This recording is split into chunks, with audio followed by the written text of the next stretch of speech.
മലയാളി ഏറ്റവും അധികം ഓർമ്മിക്കുകയും ഉദ്ധരിക്കുകയും ചെയ്തിട്ടുള്ള ഒരു വാക്യം ചെക്ക് നോവലിസ്റ്റ് മിലൻ കുന്ദേരയുടേതാണ്.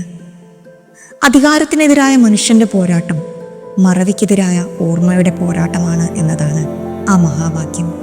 മനുഷ്യരുടെ ഓർമ്മകൾക്ക് കഴിഞ്ഞുപോയ ദിനങ്ങളുടെ നിറവും മണവും ഉണ്ടാകും. ചിരകാലത്തോളം മനുഷ്യർ കടപ്പെട്ടിരിക്കുന്നതും അവരുടെ ഓർമ്മകളോടാണ്. ഓർമ്മക്കുറിപ്പുകളുടെ സ്ഥിരം രചനാരീതികളെ പൊളിച്ചെഴുതിക്കൊണ്ട് തൻ്റെ വിദ്യാർത്ഥി സംഘടനാ കാലഘട്ടത്തെ അവിസ്മരണീയമായി ഓർത്തെടുക്കുന്ന നിതീഷ് നാരായണന്റെ പുസ്തകമാണ് എൻ്റെ ചിറകിനാകാശവും നീ തന്നു. യാത്രകളും ആ യാത്രകൾ സമ്മാനിച്ച മനുഷ്യരും അവരുടെ സമരങ്ങളുമാണ് ഈ പുസ്തകത്തിൻ്റെ കാതൽ. മധുസൂദനൻ നായരുടെ ഇരുളിൻ മഹാനിദ്രയിൽ എന്ന കവിതയിലെ ഒരു വരിയാണ് ശീർഷകമായി നൽകിയിരിക്കുന്നത്.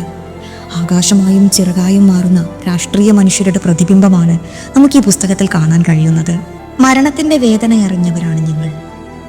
നിങ്ങളുടെ മക്കൾ ഇനി ഈ ഭൂമിയിൽ ബാക്കിയില്ല എന്ന് പറയേണ്ടി വന്ന വേദന അനുഭവിച്ചവരാണ് ഞങ്ങൾ SFIക്കാർ.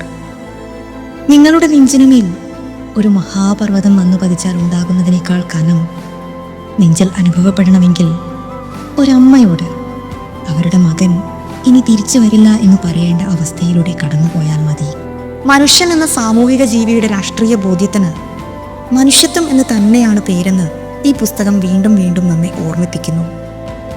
മാൻകൈൻഡ് ലിറ്ററേച്ചർ പ്രസിദ്ധീകരിച്ച നിതീഷ് നാരായണന്റെ എൻ്റെ ചിറകിനാകാശവും നീ തന്നു എന്ന ഈ പുസ്തകം ഒരു വ്യക്തിയുടെ വ്യക്തിഗതാനുഭവങ്ങൾ മാത്രമായി ചുരുക്കി കാണാൻ കഴിയില്ല. ആഴത്തിലുള്ള സാമൂഹിക രാഷ്ട്രീയ മാനങ്ങളുള്ള ഈ കൃതി തീർച്ചയായും നിങ്ങളുടെ വായനാശേഖരത്തിനൊരു മുതൽക്കൂട്ടായിരിക്കും.